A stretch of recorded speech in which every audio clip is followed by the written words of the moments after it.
This is a drawing I did about 5 years ago. I don't know if I'd ever have the patience to do it again. Maybe I will one day. But it took a lot of time to do. It doesn't really give you a lot of artistic liberty. So I thought maybe oil painting might be a good go. Just a sketch. Something a little bit freer.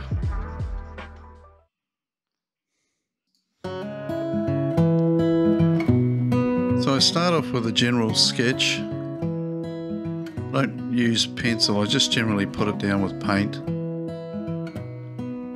And then I just start blocking it in. I'm not paying too much attention to the colours I'm using at this stage. Just a general idea, you know, if it's brown, I'll put in brown. If it's red, I'll put in red. I'm not getting too carried away with the colour matching at this stage. This is just a general way of understanding how the painting's gonna look, really.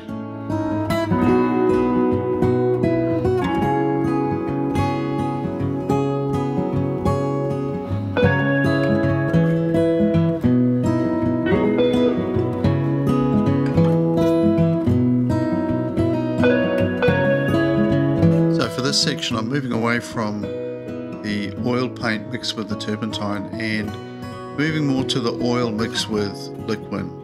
I use liquid because it dries quite fast, although I do use linseed and poppy seed oil as well because it does dry quite a bit slower. But for this sketch I've used liquid. So for this section you'll see here on the left hand side that I'm blocking in. Because I use quite a low f-stop on the camera, it's created quite a blurry effect, you know, that depth of field where the foreground and the background can be quite blurry. And I really like this effect because it adds a real sense of reality to the picture and something I'm keen to experiment with more in the future. So here I'm just blurring it really. I'm just adding these colours and blending them quite heavily just to give it that blurry effect.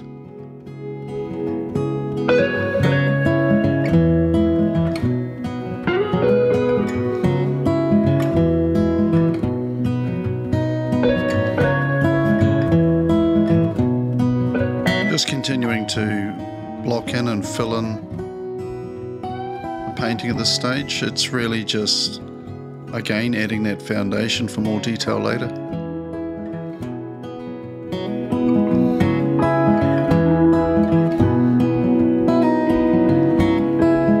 Just very subtly starting to add detail now.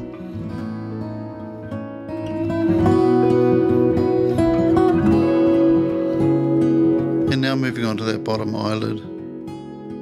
Because that bottom eyelid has quite a dark line around it, it's very dominant. So I start to build up that bottom colour to try and make it not so dominant. So it's more equal values across the painting.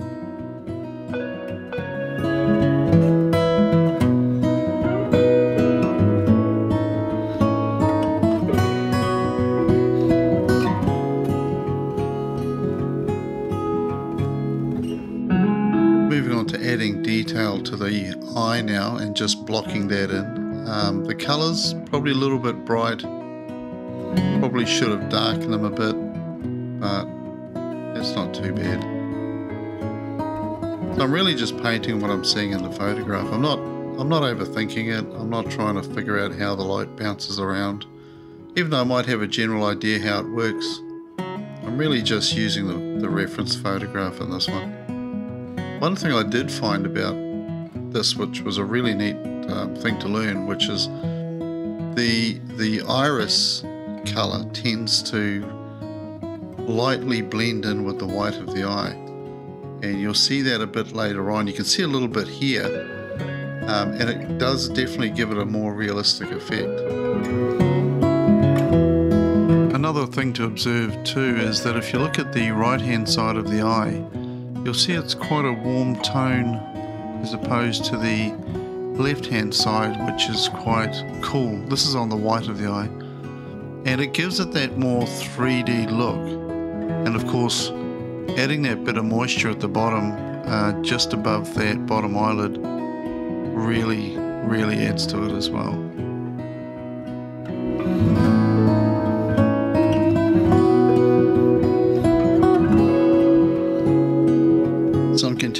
work on this bottom section of the eye under the eyelid, and I'm really trying to neutralize how dark the crease is on that bottom eyelid, because it's very dominant, and from a distance it's really all I can see. So by bringing up the colors around it, I'm neutralizing how dark that is.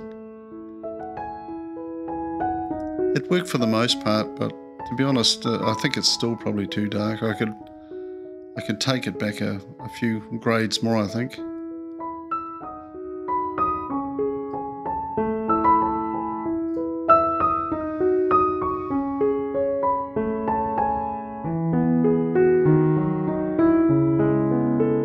So moving on to the eyelashes, I probably wouldn't do it this way again, to be honest. I think I went in far too dark, and next time I'd probably lay down probably more of a darker skin tone and then just build on that. It looks okay from a distance, but yeah, up close it doesn't look quite right. And you can see here I'm trying to blend and I'm trying to make it a little bit more natural, but yeah, I'd definitely do it differently.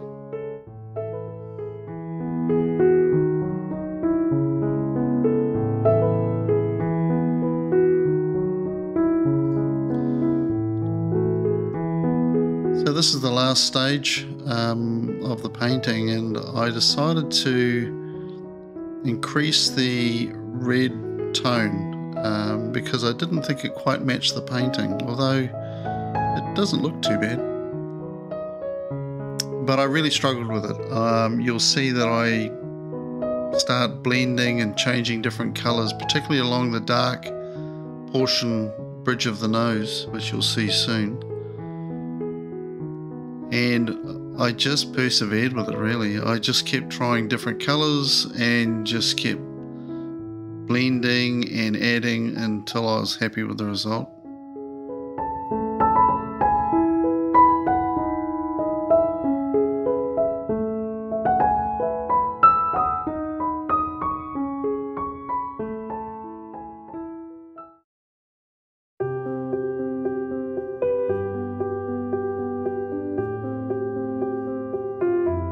Well, this is where I decided to leave this painting. I really enjoyed doing it.